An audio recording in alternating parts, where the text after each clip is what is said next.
Shalom, shalom, je vous salue dans le précieux nom de notre Seigneur Jésus-Christ.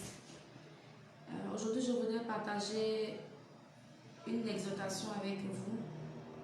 Et je prie de ne pas être longue. Et cette exhortation a pour thème, nous devons revoir notre attitude dans la maison de Dieu. Et pour cela, nous allons lire ensemble le livre de Actes 5, le verset 1 à 11. Mais bien avant ça, pour mieux comprendre ensemble, nous allons lire Actes 4, le verset 36 à 37. Je lis la parole du Seigneur avec respect et considération. Joseph, surnommé par les apôtres Barnabas, ce qui signifie fils d'exhortation, lévite, originaire de Chypre, vendit un champ qu'il possédait, apporta l'argent et le déposa aux pieds des apôtres.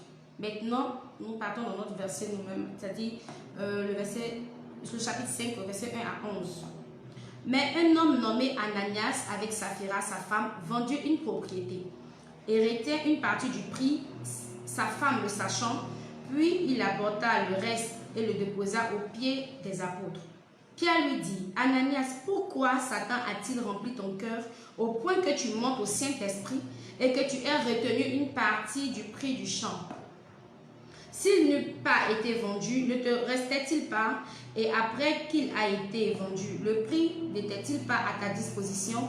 Comment as-tu pu mettre en ton cœur un pareil dessein? Ce n'est pas à des hommes que tu as menti, mais à Dieu.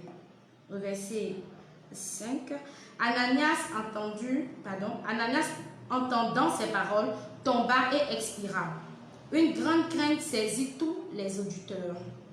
Les jeunes gens s'étant levés, l'enveloppaient, l'emportaient et l'ensevelirent. Environ 3 heures plus tard, sa femme entra sans savoir ce qui était arrivé. Pierre lui adressa la parole. Dis-moi, est-ce à un tel prix que vous avez vendu le champ? Oui, répondit-elle, c'est à ce prix-là. Alors Pierre lui dit, comment vous êtes-vous accordé pour tenter l'esprit du Seigneur? Voici ceux qui ont enseveli ton mari sont à la porte et ils t'emporteront. Au même instant, elle tomba aux pieds de l'apôtre et expira. Les jeunes gens étant entrés la trouvaient morte, ils l'emportaient et l'ensevelirent auprès de son mari. Au verset 11 pour terminer. Une grande crainte s'empara de toute l'assemblée et de tous ceux qui apprirent ces choses. Amen. Soyez bénis. Voici l'exhortation que je voulais apporter aujourd'hui et je voulais appuyer cette exhortation par la parole de Dieu. Parce qu'en tant qu'enfant de Dieu, tout ce que nous faisons doit venir de la parole de Dieu, de la Bible. Voilà. Et j'avais dit que nous devons revoir notre attitude dans la maison de Dieu. Il faut dire qu'avant, l'église primitive, si je peux dire comme ça, les chrétiens s'aimaient tellement, ils partageaient tout ensemble.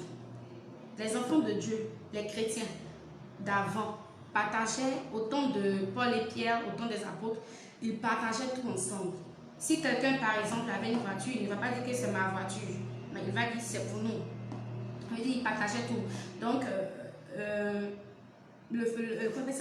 Joseph, nommé Barnabas par les apôtres, avait un champ qu'il a vendu.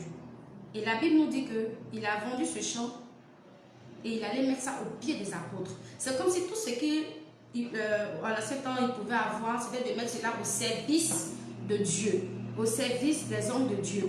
Vous voyez? Et Ananias et sa femme, Saphira, eux, quant à eux, ils ont vendu une propriété. Et lorsqu'ils ont vendu la propriété, ils ont pris une partie de l'argent et ils ont amené le reste au pied des apôtres. Pensant que les apôtres n'allaient pas le savoir. Et on a lu ensemble tout à l'heure, la parole de Dieu nous dit que l'apôtre lui a posé la question, mais pourquoi tu es sûr de toi que le prix auquel tu as vendu là, c'est ça? Il dit oui, c'est ça, c'est comme ça que j'ai vendu. Il dit, mais comment tu peux te mettre aussi si bas? De toutes les manières, si tu n'as pas vendu la propriété là, c'est pour toi, ça te revient, c'est pour toi.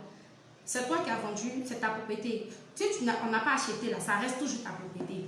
Maintenant qu'on a acheté aussi, tu avais le pouvoir aussi de pouvoir mettre de l'argent comme tu voulais. Mais pourquoi venir monter au Saint-Esprit? Pourquoi venir monter à Dieu? C'est pas à nous, tu as monté, mais c'est à Dieu. Et la Bible nous dit que sur le champ, il est tombé et il est mort. Sa femme aussi, qui ne savait pas ce qui s'était passé, est arrivée. L'apôtre lui a demandé pourquoi, à quel prix d'argent vous avez acheté. Elle a dit la même somme que son mari avait donnée. Et Pierre lui a dit quoi? Vous vous êtes mis ensemble. Pourquoi vous vous êtes mis ensemble? Pourquoi vous avez laissé le diable vous mener comme ça? De la même manière qu'on a enseveli ton mari, c'est comme ça qu'on va t'ensevelir. Donc il a fini de parler, elle a expiré, elle est morte, ils l'ont enseveli. Ce passage-là, ce passage m'a été donné depuis hier par le Seigneur, m'a mis à cœur de venir en parler.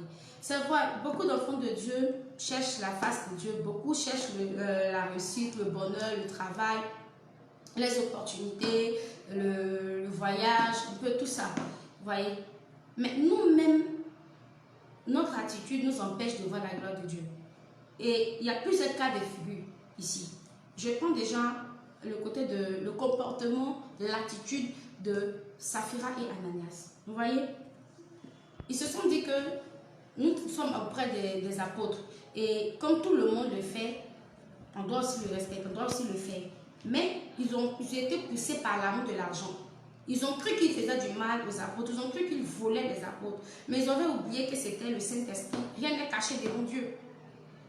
En agissant ici, ils ont été frappés de mort. C'est comme ça aujourd'hui dans nos églises, quand on marche avec quelqu'un, quand on marche auprès d'un homme de Dieu ou d'une servante de Dieu, on se dit que de toutes les manières, si on a fait une offre, si on a demandé, ce qui est pour toi, tu ne t'appartiens même pas à toi-même. Ce qui est pour toi n'est pas pour toi, ça appartient à Dieu. Même le travail que tu as eu ne t'appartient pas, ça appartient à Dieu. Toi-même, tu ne t'appartiens pas, tu appartiens à Dieu. Et le jour qu'il veut te récupérer, il va te prendre, il va t'ôter la vie, tu ne vas pas dire pourquoi tu es mort. Tu ne vas pas poser des questions à Dieu. C'est lui qui décidera. Le champ même que tu travailles, c'est Dieu qui t'a permis d'avoir ce champ. Par intelligence et par moyens financiers, c'est Dieu qui l'a permis. Et si tu as pris un engagement, si tu as pris une volonté, tu as pris un engagement de pouvoir, tu dois l'honorer. Et la Bible a dit, celui qui prend l'engagement d'honorer son engagement, comme Paul a dit à Ananias. Mais toi, de toutes les manières, si tu n'as pas vendu la propriété, ça te revient de toutes les manières. C'est parce qu'il a pris l'engagement de faire comme les autres chrétiens, de partager ensemble et de pouvoir aider le ministère à l'ancien temps d'apôtre Paul et des chrétiens qui avaient vraiment des besoins. Voilà.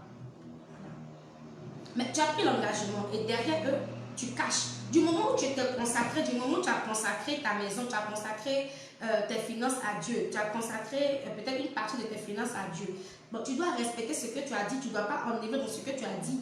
C'est comme, je prends l'exemple de la dîme pour être plus clair. Je prends l'exemple de la dîme. La dîme, ce n'est pas pour toi, tu as décidé de donner à Dieu et c'est la dîme, c'est normal. Mais quand la fin du mois arrive, tu enlèves sur ta dîme, tu fais comme Ananias. Aujourd'hui, on dit qu'on vit sur la grâce. Oui, mais la Bible nous dit aussi que le même Dieu que nous servons, il est le même hier, aujourd'hui, il n'a pas changé. Quand il s'agit des délivrances, quand il s'agit des sorciers qui nous pourchassent, on dit, il va me délivrer. Il est le même Dieu hier, aujourd'hui, tu sais qu'il est le même Dieu. Ça veut dire que lui qui a fait aussi tomber Ananias et sa femme et Saphira, il peut aussi le faire pour toi aussi. Donc, je suis venue dire à quelqu'un, pas pour juger qui que ce soit, je suis venue dire à quelqu'un de changer d'attitude, de changer de manière de vie. Je prends un autre exemple aussi qui ressemble à notre comportement dans la maison de Dieu qui nous empêche de voir la gloire de Dieu. Tu peux travailler auprès d'un homme de Dieu, tu peux travailler auprès d'une servante de Dieu, mais cela ne veut pas dire que tu ne vas plus les respecter. Les hommes de Dieu sont comme, les hommes de Dieu, les servantes de Dieu, les serviteurs de Dieu sont comme, c'est l'esprit de Dieu dans un corps. Ce n'est pas le corps qu'il faut regarder, c'est l'esprit de Dieu qu'il faut regarder. C'est l'esprit de Dieu qu'il faut craindre. C'est l'esprit de Dieu qu'il faut aimer. C'est l'esprit de Dieu qu'on doit craindre, on doit avoir peur de l'esprit de Dieu. Mais aujourd'hui, on se lève, on se dit non. On allait à l'école ensemble avec tel serviteur de Dieu, avec tel homme de Dieu, oh c'est mon camarade. La Bible dit de respecter les lois. Il y a des lois qu'on respecte. Au dehors, dans les administrations, au travail, on respecte les lois. Avant de venir trouver le DG, tu vas rencontrer d'abord en bas le vigile. Tu vas dépasser les vigiles, tu vas voir les secrétaires. Après, tu vas voir peut-être le DGA. Tout ça avant d'aller voir le DG. Même si tu as fait l'école avec lui et tu respectes tout ça. Quand tu vas à l'hôpital, tu vas voir d'abord, tu dépasses aussi pareil les vigiles, tu vas voir des secrétaires, on va t'inscrire et tout, tu vas patienter, tu vas attendre. Mais pourquoi pour Dieu, pourquoi dans la maison de l'Éternel, il n'y a pas toutes ces choses, on ne respecte pas. On dit non, tel homme de Dieu, moi j'ai fait l'école avec lui. Non, écoutez, moi je rentre là-bas, puis bon, je cause avec elle ou je rentre cause avec lui. Mais l'attitude que tu as, tu savais que tu ne vois pas l'Esprit de Dieu travailler en cette personne, mais tu te dis que c'est la camarade ou c'est le camarade ou ton voisin des classes que tu as eues en classe. Non, il n'est plus ton voisin. Les années ont passé, il n'est plus ton voisin. Pourquoi? Parce que quand il était encore avec toi, à l'école, il était ordinaire. Mais Dieu a pris son temps de le former. Vos chemins se sont séparés. Toi, peut-être, tu travailles aujourd'hui dans l'administration, peut-être. Et lui, il est devenu homme de Dieu ou elle est devenue servante de Dieu. Donc, vous ne pouvez plus, ce n'est plus pareil. Et quand tu vas arriver, tu vas voir que cette personne que je causais avec elle ou lui, ce n'est plus la même personne. Quand je l'ai vu, vraiment, je vois le merveille qu'il fait, le merveille que Dieu fait au travers de cette personne. Donc, du coup, quand tu rentres dans son église ou quand tu rentres pour voir l'homme de Dieu, la servante de Dieu, tu te dois de te conformer aux lois qui ont été données. Si tu as vu le secrétariat, tu dois respecter le secrétariat avant d'arriver. Mais pourquoi dans le monde tu veux respecter? Parce que ton Dieu déjà est un Dieu d'ordre. Donc, il ne faut pas dire, mais pourquoi l'église aussi la secrétariat? Mais ce n'est pas normal. Effectivement, c'est normal. Parce que Dieu lui-même qui a donné l'intelligence aux hommes de faire secrétariat. C'est lui-même aussi qui est dans son ministère. C'est normal qu'il y ait tout ça. Parce qu'il est un Dieu d'ordre. Il n'y a pas de désordre dans la maison de Dieu. Vous voyez? Il y a des personnes qui vont dire non, moi je communique avec des personnes si Messenger, quand moi je viens, je rentre, je cause avec qui je veux. Je ris avec qui je veux, je parle avec qui je veux. De toutes les manières, on se connaît déjà. Oui, vous vous connaissez. Mais la personne que tu vois n'est plus la personne que tu connaissais autrefois quand vous étiez encore à l'école. La personne que tu vois est effacée. Mais c'est l'Esprit de Dieu maintenant qui travaille en cette personne. Alors tu dois aussi respecter le sacerdoce, tu dois aussi respecter l'Esprit de Dieu qui travaille dans cette personne. Ananias pensait il volait Paul, il pensait qu'il volait les apôtres, mais il ne savait pas qu'il était en train de voler le Saint-Esprit. Il ne savait pas que le Saint-Esprit même allait ouvrir les yeux de Paul pour lui montrer ce qu'il avait fait. C'est ce qui aujourd'hui fait notre erreur dans la présence de Dieu. On oublie carrément que c'est le Saint-Esprit que nous servons et non les personnes qui sont devant nous. Nous sommes faits de chair, il va arriver un jour où nous allons rendre l'âme quand Dieu va dire, venez à moi. Même si on a peur de le dire, c'est normal. Un jour, ça va arriver. Quand le temps de Dieu va arriver, bien sûr. Comprenez? Donc, quand tu viens dans la présence de Dieu, pour ne pas que ta bénédiction soit, tu puisses rater ta bénédiction, tu dois te conformer aux lois de la dite église que tu as trouvée. Et c'est normal. La Bible même dit de respecter la loi. Et aujourd'hui, quand tu regardes là, tout est fait de loi. Le jour, quand la journée doit arriver, c'est la loi. La nuit, on comprend ça. Et la journée arrive, le soleil est là. Et quand le soleil aussi doit se coucher pour que la nuit arrive, c'est aussi une loi. Et même la nature respecte cela. Et les animaux pendant le jour qui ne sortent pas, c'est une loi. Il y a des animaux qui sortent pendant la nuit. Voilà pourquoi il y a des chasseurs qui chassent la nuit. Et c'est une loi. Si les animaux arrivent à respecter, pourquoi pas nous les hommes? Pourquoi pas nous les hommes? Surtout dans la maison de Dieu. On ne respecte plus les hommes de Dieu. Si quelqu'un a fait une offrande aujourd'hui, il vient, il va commencer à se rabaisser, il va commencer à rabaisser les autres. Ça ne glorifie pas le nom de l'Éternel. Si quelqu'un fait une offrande aujourd'hui, il vient et dit non, parce qu'il a fait telle offrande, il va commencer à rabaisser l'autre, à rabaisser l'autre, à rabaisser l'autre. Et il dit non, c'est moi qui suis là. Malheureusement, si d'autres hommes de Dieu tombent dedans, ça devient autre chose. Et moi, je vais vraiment prier, je vais vraiment parler pour que notre comportement puisse changer. Que nous n'ayons pas la vie, que nous n'ayons pas le comportement de Saphira Ananias. Il y a des hommes de Dieu qui peuvent avoir confiance. C'est vrai, ils ont confiance en Dieu, mais il y a des personnes déjà qui sont là, qui travaillent pour eux. Vous voyez, qui peuvent être des commandos, secrétaires, secrétariat, toutes ces personnes-là. Et s'il dit, bon, je te confie, telle chose va faire. L'homme de Dieu t'a apprécié, t'a vu. Ou la servante de Dieu t'a apprécié, elle t'a vu. Elle sait que tu travailles bien, elle sait que peut t'envoyer. Donc tu te dis, comme elle n'a pas le temps ou il n'a pas le temps de comprendre, bon, tu le voles. Comme Ananias. Tu le voles, tu le voles. Mais tu penses que c'est à qui tu fais du mal.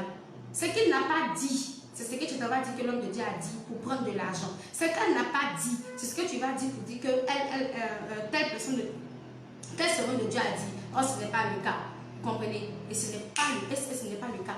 Donc, j'aimerais que vraiment on change de vie. J'aimerais que vraiment on puisse voit la gloire de Dieu, si vraiment on désire qu'on change de comportement, c'est ce comportement dans nos églises qui nous éloigne de la gloire de Dieu.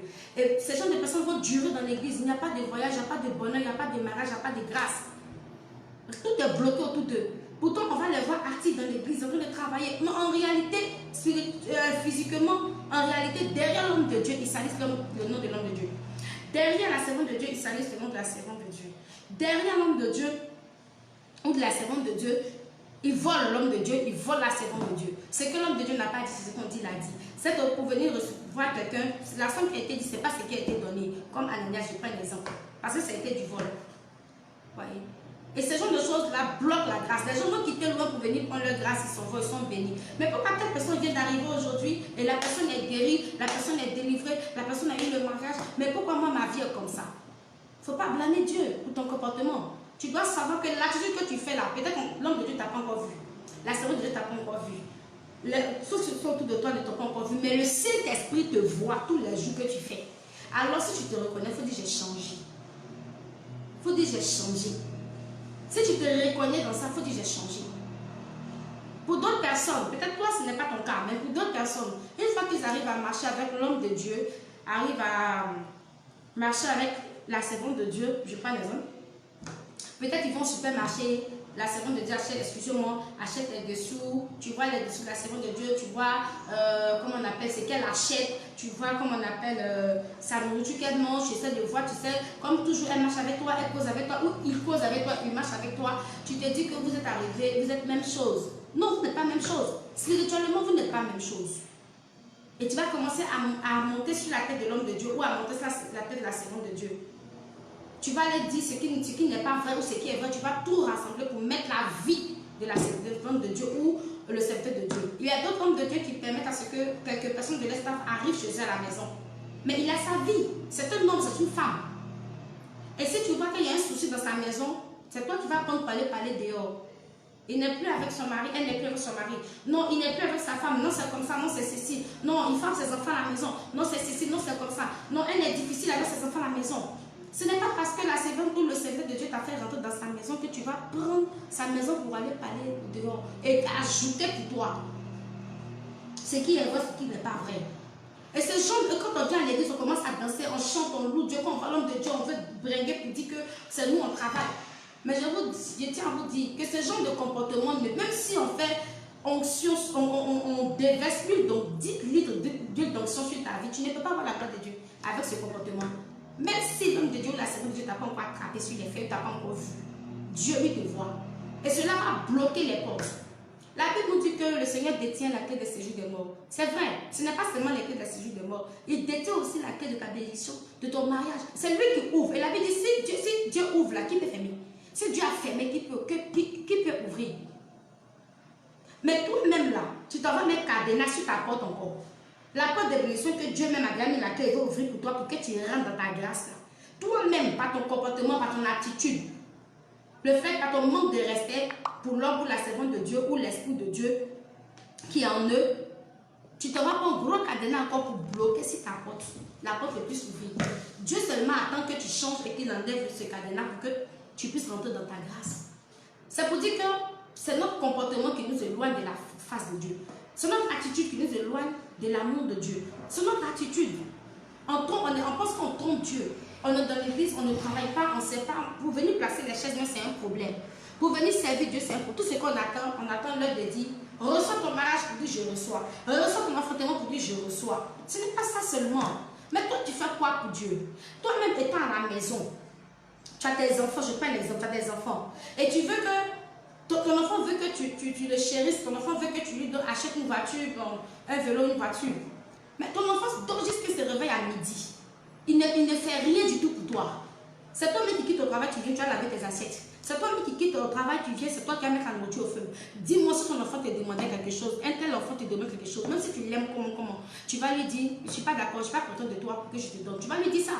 C'est pareil dans la maison de l'Éternel. Tu ne peux pas venir toujours en tant qu'un spectateur, une spectatrice. Tu es là, tu te regardes, tu es là, regarder les pagnes, les bords des pagnes des gens, tu regardes les chaussures, tu regardes leur habillement, tu commences à murmurer dans ton cœur, tu te dis que tu es trop arrivé, pourquoi les gens viennent s'asseoir à côté de toi, telle personne doit se lever, tu arrives même juste même à toucher le service, d'autres pour dire que cette personne va se déplacer. Il y a des choses comme ça qu'on voit dans les églises aujourd'hui, que ce soit dans les églises, que ce soit dans les administrations.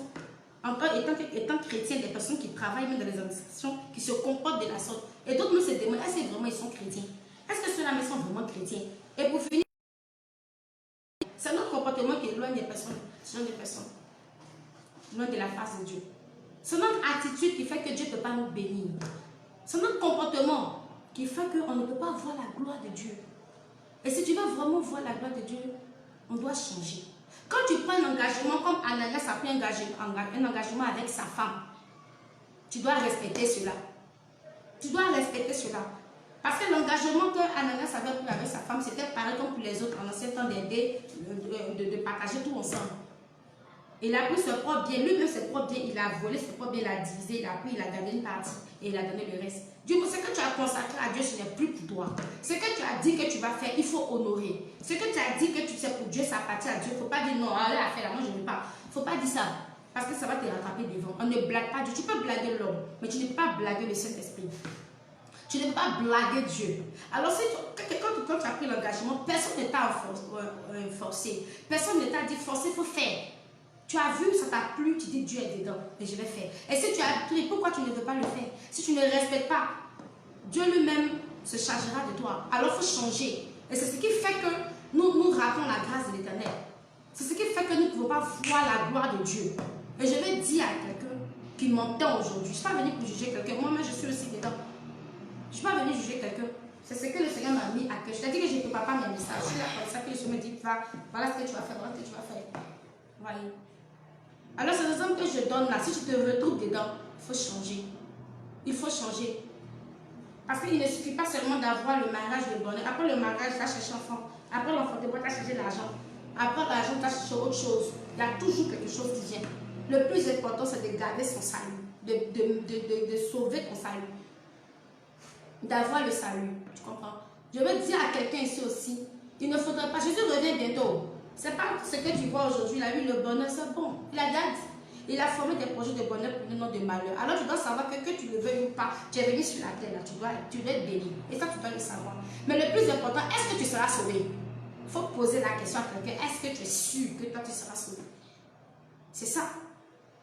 Tout ce que tu vas avoir, tu vas laisser sur la terre. C'est pas pour autant que tu vas faire de la marmaille ou bien tu vas blaguer quelqu'un, mais tu vas faire du mal à quelqu'un, du tort à quelqu'un pour ça. Comprenez? Je veux dire vraiment à quelqu'un que Dieu nous aide à pouvoir marcher comme lui veut, afin de voir sa gloire, afin de comprendre ce qu'il veut de nous, afin d'entendre, de garder ses paroles. Pour que le jour qui revienne là, ce problème qui est dans notre vie là, cette manière de mentir sur les autres, cette manière de ne pas voir la gloire de Dieu, cette manière de critiquer dans l'église, de faire semblant qu'on se nommait l'homme de Dieu, de faire semblant qu'on se nommait la servante de Dieu, de faire semblant d'être bien, alors qu'en réalité, on voit l'homme de Dieu, on voit la servante de Dieu, on fait ce qui est mauvais. Il ne faudrait pas que c'est là que Jésus va venir, c'est ça, une chaîne à ton pied pour te retenir à terre. On doit changer d'attitude. Dans nos églises, on doit chercher, en tant qu'enfant de Dieu, on doit montrer l'amour. L'amour primitif même, l'église primitive même doit renaître. Aujourd'hui, il n'y a plus ça. Tu n'as pas l'argent, tu ne t'assois pas devant. Tu n'as pas l'argent, on ne te réserve pas une place. Tous ces genres de choses doivent changer dans notre manière de vivre, dans nos églises, dans notre entourage en tant que chrétien. Notre comportement doit attirer des personnes à l'église et non les chasser de l'église. Comprenez? Alors je vais dire à quelqu'un, comme j'ai dit, je ne serai pas longue, je suis venue juste apporter une exhortation. Si tu vois que tu as prié, tu as jeûné, et ton exaucement, il faut le voir dans ta vie. Qu'est-ce que tu as promis à Dieu que tu n'as pas encore fait? Est-ce que tu n'as pas volé Dieu quelque part dans les dîmes et dans les offrandes? Est-ce que tu n'as pas été... est-ce que tu n'as pas gâté le nom de l'homme de Dieu ou de la servante de Dieu?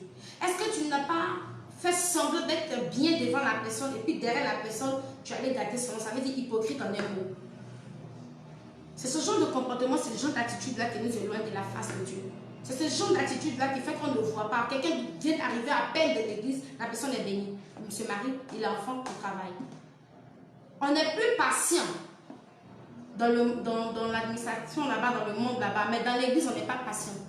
Tu vas voir un serviteur de Dieu, parce qu'il a mis peut-être 5 ou 10 minutes de retard, ou parce qu'il est venu en retard, ou elle est venue en retard, tu commences à être impatient. Même ton impatience commence à toucher celui qui était patient. Tu commences à murmurer, tu commences à t'énerver, tu commences à mal te comprendre. Mais la personne qui va prier pour toi, là, tu es en train de te fâcher contre la personne. La personne, tu ne sais même pas si la personne a eu un souci, voilà pourquoi la personne n'est pas vite arrivée. Si la personne n'a pas dormi la nuit parce que la personne a pris son temps à prier pour quelqu'un. Mais quand la personne vient en retard, là, tu commences à t'énerver, tu commences à murmurer, tu commences à te fâcher. Parce que la personne n'est pas venue pour toi. Mais pourtant, quand tu vas à l'hôpital, c'est un exemple que je donne. Quand tu vas à l'hôpital, tu es très patient, tu es très poli. Même si le gynécologue n'est pas vite arrivé, tu vas attendre. Pourtant, s'il vient, il va prendre 4 ou 5 personnes, il va dire, oh, les autres vont revenir prochainement. Tu ne vas même pas te plaindre, peut-être tu vas murmurer un peu, puis tu vas partir. Mais pourquoi ce qui concerne la parole de Dieu? Pourquoi Dieu qui est si fort, qui est si grand, pourquoi nous n'avons pas peur de lui?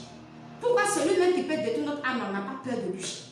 Et puis, c'est des personnes qui ont passé, qui sont de passage sur terre. C'est eux, on respecte, c'est eux, on a peur d'eux. Quand on va à l'hôpital, on nous dit, tu es venu à 5 h du matin et tu vas patienter qu'à midi, on ne t'a pas encore reçu, mais tu es toujours là. Tu es toujours là.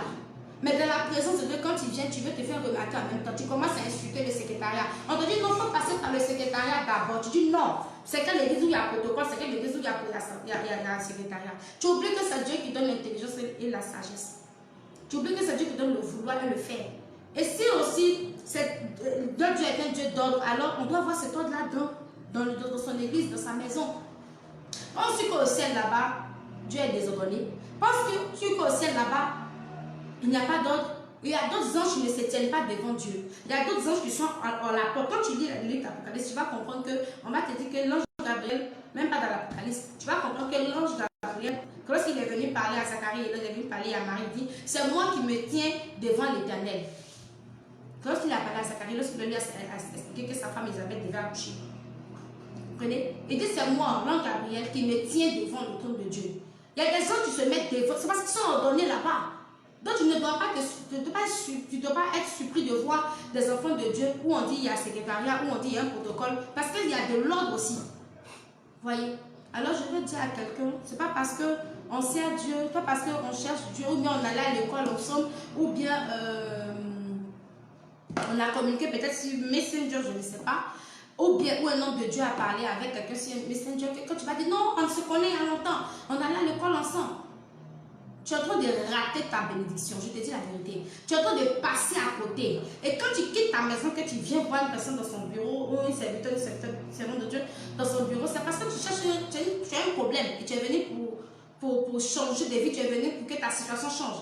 Alors je dois te conformer aux lois que tu as vues là-bas. Tu ne dois pas, comme on le dit, communément taper la poitrine.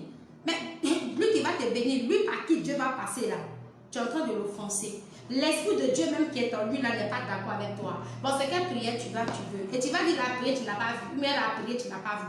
Bon, avant qu'on ne prie pour toi là, qu'est-ce qui s'est passé? Tu as fait ta page déjà, tout le monde t'a regardé. Donc ta page même a contaminé d'autres personnes. C'est ce genre d'attitude là qu'on ne devait pas avoir. Et comme Saphira, pour terminer, comme Saphira, la Bible dit que 2 valent mieux qu'un. Si tu vois que un n'est pas bien, au moins l'autre peut lui donner des conseils. Un conseil. Pour revenir sur le droit chemin. Mais la Bible nous dit que Saphira et son mari, même là, les deux se sont mis ensemble. Ils se sont mis d'accord pour ce qui est mauvais. Et ça leur a coûté la vie. Vous voyez? Tu peux marcher avec quelqu'un, même si ce n'est pas forcément ta femme ou ton mari. Tu peux marcher avec un ami. Tu peux marcher avec quelqu'un. Tu peux causer même avec quelqu'un. Mais si toi-même tu vois dans ton cœur que la personne là ne te donne pas un bon conseil, mais arrête-toi. Parce que c'était une bonne femme, elle allait lui dire non, attention. C'est vrai que c'est au pied des apôtres qu'on va déposer, mais c'est au Saint-Esprit qu'on donne. Et c'est pour l'œuvre de Dieu que nous faisons cela. Elle devait rappeler son mari, mais elle l'a encouragé dans le mal. Et les deux ont péri. Toi, peut-être ça peut être ton collègue commando, ou bien communication, ou bien chambre, ou bien secrétaire, je ne sais pas. Encore bien d'autres départements, ou bien intercession, ou même sentinelle, un service d'ordre. Entre vous, s'il y a quelqu'un qui est quelqu'un de dérapé que tu sais, ramène la personne, ne va pas dire non, ce que tu dis là, mais c'est vrai. Lui, la semaine de Dieu là, vraiment, hein? Lui, l'homme de Dieu là, vraiment, c'est compliqué, je ne le comprends pas. Il faut commencer à raconter, à parler. C'est toi qui dois dire non, arrête ça. Arrête ça. Parce que c'est un oint de l'Éternel. Parce que c'est une oint de l'Éternel. Il y a des choses qu'il ne faut pas dire, des choses qu'il ne faut pas faire. Moi, j'ai peur, je vais voir ma grâce. C'est des comportements qui doivent t'amener à changer. Mais non, nous, c'est maintenant s'asseoir anti-chaise. On commence à raconter ce qui n'est même pas vrai, ce qui est fait, on mélange tout. Et puis on parle. Et comme ça, comment tu veux que cet homme ou cette servante de Dieu t'impose les mains que tu vas avoir la gloire de Dieu? C'est notre comportement dans l'église là. C'est ce qui fait que nous ne pouvons pas avoir la gloire de Dieu. C'est ce qui fait qu'on ne peut pas comprendre que Dieu existe. Ce qui fait qu'on ne peut pas expérimenter la gloire de Dieu. Et quand on voit les miracles des personnes guéries, délivrées, on dit c'est le médicament. Parce qu'il y a longtemps, moi, ici, resté pour moi là, je n'ai pas vu. Mais tu es resté longtemps là, qu'est-ce que tu as fait? Tu es resté longtemps là, quel était ton comportement vis-à-vis de l'homme de Dieu? En plein cul, toi-même, tu es en train de manger du chewing-gum dans la présence de Dieu. C'est quel exaucement tu veux? Aujourd'hui, je suis venue pour te dire la vérité selon que Dieu m'a mis à cœur de te dire. Comment dire? C'est quelle bénédiction tu veux? Dès que tu t'assois, tu regardes ton voisin de place. Tu commences à te moquer par sa danse ou sa démarche. Tu commences à regarder sa chaussure, si vraiment sa chaussure là même là, c'est une vraie chaussure, tu t'assois pour causer. Par ce genre de comportement, comment Dieu va te bénir? Quelqu'un a un souci dans l'église, tu vois, tu peux l'aider, tu te moques. Bon, dis-moi, Dieu qui dit de s'entraider, est-ce que tu es sûr de toi qu'il pourra t'exaucer? Il ne pourra pas t'exaucer. Et tu vas dire que c'est l'institution de ton village. Non. Regarde toi-même dans ta vie. Est-ce que quand tu vas à la prière, tu es patient? Est-ce que tu gardes ton calme? Est-ce que tu cherches réellement le Seigneur? Est-ce que tu cherches vraiment la faveur divine? Est-ce que quand on te dit non, que tu dois venir croiser l'homme de Dieu, mais il faut passer par le secrétariat, tu restes calme? Est-ce que tu ne suis pas le secrétariat? Est-ce que tu ne leur manques pas de respect? Parce que quand tu manques de respect à un secrétariat d'un homme de Dieu, du servant de Dieu, ce n'est pas au secrétaire que tu as manqué de respect. Non, non, non. Tu as manqué de respect au Saint-Esprit et aussi à l'homme ou à la servante de Dieu. Parce que c'est elle qui les a placés, c'est lui qui les a placés. Et maintenant, quand tu as fini de les insulter, tu as fini de leur manquer de respect, tu rentres maintenant pour venir chercher quelle grâce? Dis-moi, de toi à moi. Quelle grâce tu viens chercher? On ne vient pas à l'église pour faire camaraderie. On vient à l'église pour chercher Dieu. On ne vient pas à l'église pour se moquer des autres. On ne vient pas à l'église pour voler l'homme de Dieu ou la servante de Dieu. On vient pour chercher sa grâce et ouvrir à ce que Dieu ouvre les portes pour nous. Donc, tous ceux qui travaillent auprès des serviteurs et servantes de Dieu, ce n'est pas parce que tu travailles auprès des serviteurs et servantes de Dieu que le malheur ne peut pas te frapper. Ou bien tu vas voler, ou bien tu vas faire ce qui est mauvais, et puis Dieu va te regarder. Non, il va te corriger. On dit non, aujourd'hui on vit sur la grâce. On vit sur la grâce. Oui, tu vis sur la grâce. Mais le même Dieu, la Bible dit, il était hier, aujourd'hui, éternellement, il est toujours le même. Et celui qui a corrigé Ananias et Saphira, là, il peut aussi le faire aujourd'hui. Il peut le faire. Seulement qu'il est lent. Seulement que c'est lui encore qui pardonne. Mais si tu ne changes pas d'attitude, tu vas rester là. Tout le monde va venir se marier devant toi dans l'église. Tout le monde va affronter devant toi dans l'église. Beaucoup vont voyager devant toi, tu vas rester toujours à la même place. Ce que je ne veux pas pour toi. Voilà pourquoi je te mets ce message aujourd'hui. N'est pas le cœur d'Ananias et de Saphira. Non. Tu as pris un engagement. Respecte ton engagement. Ne te cache pas devant Dieu. Dieu te voit. Tu ne peux pas te cacher devant Dieu. Tu peux te cacher devant l'homme de Dieu, devant la servante de Dieu. Mais tu ne peux pas te cacher devant Dieu lui-même. Parce que c'est lui-même qui t'a fait, il te connaît. Toute sa création, ça lui appartient. Il faut respecter cela. Et pour terminer, je vais prier pour vous. C'est ce que j'avais à cœur pour vous, de parler avec vous, pour que vous puissiez voir la gloire de Dieu. Tu dis non, c'est les sorciers, non, ma vie est bizarre, je ne comprends pas. Pose-toi la question. Quelle est mon attitude dans l'église pendant qu'on prêche? Je me moque, je critique, je dors, je n'écoute pas la parole de Dieu, je n'ai pas le temps pour venir placer les chaises pour Dieu. Qu'est-ce que tu veux que Dieu fasse pour toi? Tu veux que Dieu fasse quelque chose pour toi, mais toi, tu n'es pas prêt pour faire pour Dieu.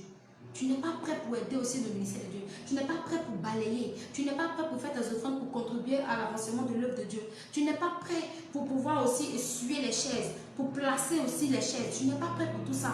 Toi, tu es sûr, toi, tu es venu pour ta leçon, tu t'en vas. Mais tu vas durer. Ce n'est pas sorcier. Sorcier n'a pas de pouvoir sur ta vie. Sorcier lui-même, là, il n'a pas de pouvoir sur ta vie. C'est toi-même qui laisses porte d'ouverture, puis sorcier vient entrer dans ta vie. Si sorcier était sorcier, à longtemps t'ont tué, puis c'est fini. Il y a longtemps, il n'y a pas qu'il n'existe pas. Les sorciers existent bel et bien. Mais ils n'ont pas le droit sur ta vie. Et s'ils arrivent à te manipuler, assez-toi réfléchir. Qu'est-ce que tu fais pour Dieu qui peut toucher le cœur de Dieu? Quelle œuvre que tu fais dans la maison de ton Dieu? Est-ce que tu nettoies dans la maison de Dieu? Est-ce que tu balayes? Quel que soit ton titre, qu'est-ce que tu fais dans la maison de ton Dieu? Est-ce que tu respectes tes engagements? Est-ce que tu ne te comportes pas comme Ananias et Saphira? Sur ce, j'en ai fini. Je vais vraiment prier pour vous. Je déclare la faveur de Dieu sur ta vie, toi qui m'écoutes, toi qui me vois. Je prie que depuis le Burkina Faso, depuis la France, depuis le Canada, depuis l'Afrique du Sud, partout dans le monde entier et même en Côte d'Ivoire et dans la sous-région, je déclare la faveur de Dieu pour toutes ces personnes qui m'écoutent, pour toutes ces personnes qui me voient, qui me regardent. Et je prie maintenant que l'Éternel se souvienne de ta vie, que l'Éternel touche ton cœur, afin que tout ce qui était péché dans ton cœur, dans ta vie, qui pouvait te retenir sur cette terre, le jour où le Seigneur va sonner sa trompette, que cela te libère au nom de Jésus.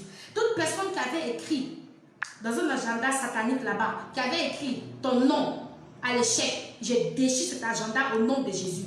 Tout esprit maléfique qui avait parlé contre ta vie, contre ta santé, dans un agenda satanique depuis le monde de la sorcellerie, depuis le couvent de la sorcellerie, je retire ton nom de là-bas au nom de Jésus. Je retire ton nom de tout couvent démoniaque au nom de Jésus. Et j'appelle à délivrance pour ton âme, pour ta vie. L'amour de Dieu qui est dans ton cœur, que le Seigneur puisse fasse exploser cela au nom de Jésus. J'appelle pour toi la délivrance pour ton âme, pour ta vie, au nom de Jésus. Toute maladie, que ce soit la démence, la folie, que l'Éternel te délivre de toutes ces choses, au nom de Jésus. Là où l'ennemi avait frappé, l'Éternel n'a pas dit ça.